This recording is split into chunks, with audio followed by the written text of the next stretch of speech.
So we're doing comparing and ordering decimals today. This is going to look really simple to a lot of you because you've been working on this for a long time.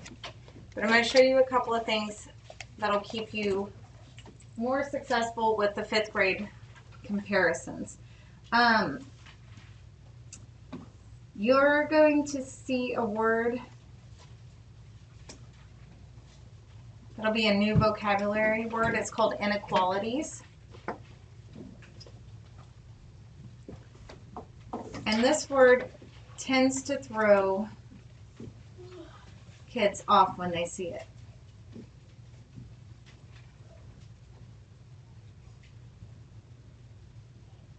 You will see this word more in your middle school textbook than you will anything in 5th grade, but you need to know what this word is. When they ask you to solve the inequality, it's usually related to a problem like this.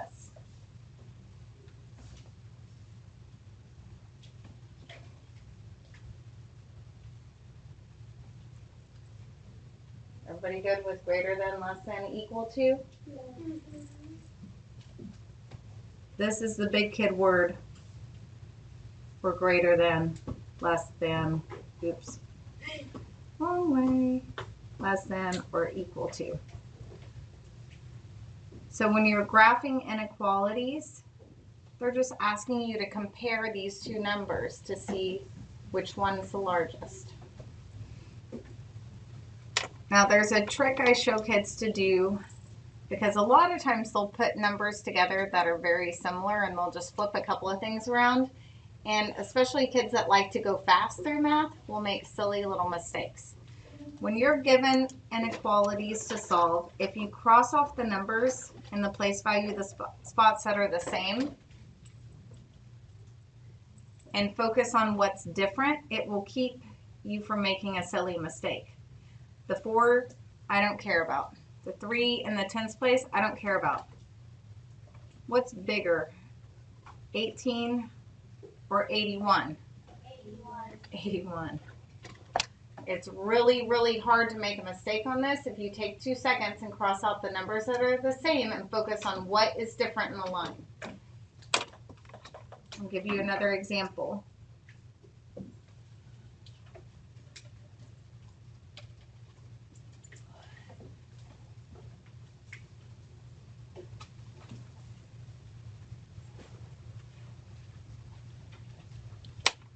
Look at this one here. Do you see how there's 2 decimal place value spots and there's 3 here? This is the number one thing I see kids make mistakes on when you get to these problems in 5th grade. If you take 2 seconds and put a 0, so you have the same number of decimal place value spots on both sides, it will keep you from making a really silly mistake.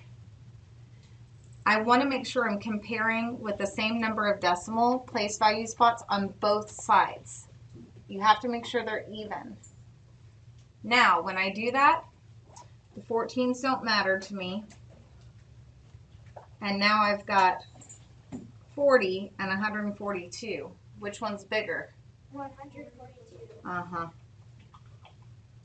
I see kids make silly little mistakes because they're looking at numbers that don't have the same number of digits, and your eyes will play tricks on you and you'll accidentally pick the wrong one. Are we good on this? The other thing that we do a lot in 5th grade that looks a little different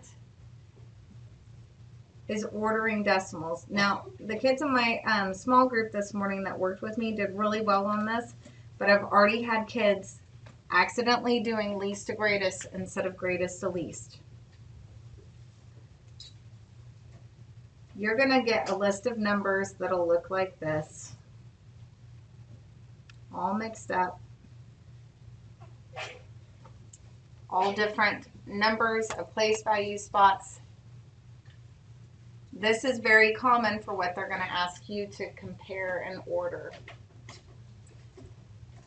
When I'm looking at numbers like this, first things first, you need to figure out if you're going least to greatest or greatest to least. Sometimes the kids that accidentally goof it up, I tell them to go ahead and next to each problem, put G to L or L to G.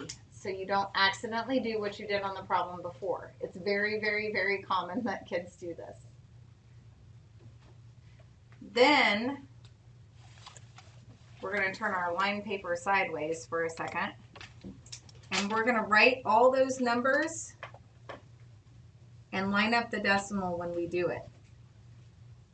4 4/10, 4 1,000, 4 2,500, and then 4.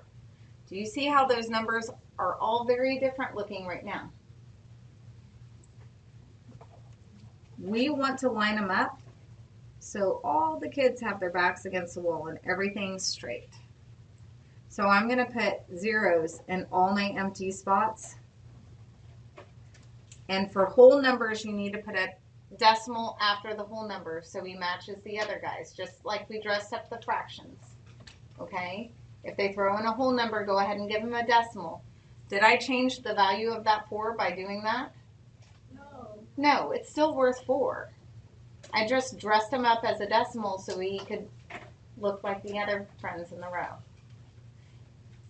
After you've got your business all lined up, I'm going greatest to least. Who's going to win first place in my pile? Do I care about the 4s? No. Just look at what's left. I've got 400, 1, 250, and 0. Who's the biggest? 400. So he wins first place. Who's second place? 250. 250. Who wins third place? 1 or 0? 1. Who's last? Sorry, man. Try next time. If you do this, you can write out your numbers and they're going to be all perfect. Number 1, 4 4/10. When you rewrite it, you do not need to put the zeros. The zeros are just there to keep your world straight, okay? They don't have to get written on your line again. They're just there to help you line it up. So I've got 4 4/10. Second place, 4 2,500. Third place, 4 1,000. So I have to write more numbers. Running out of room. And then my last one is just 4. This shows greatest to least.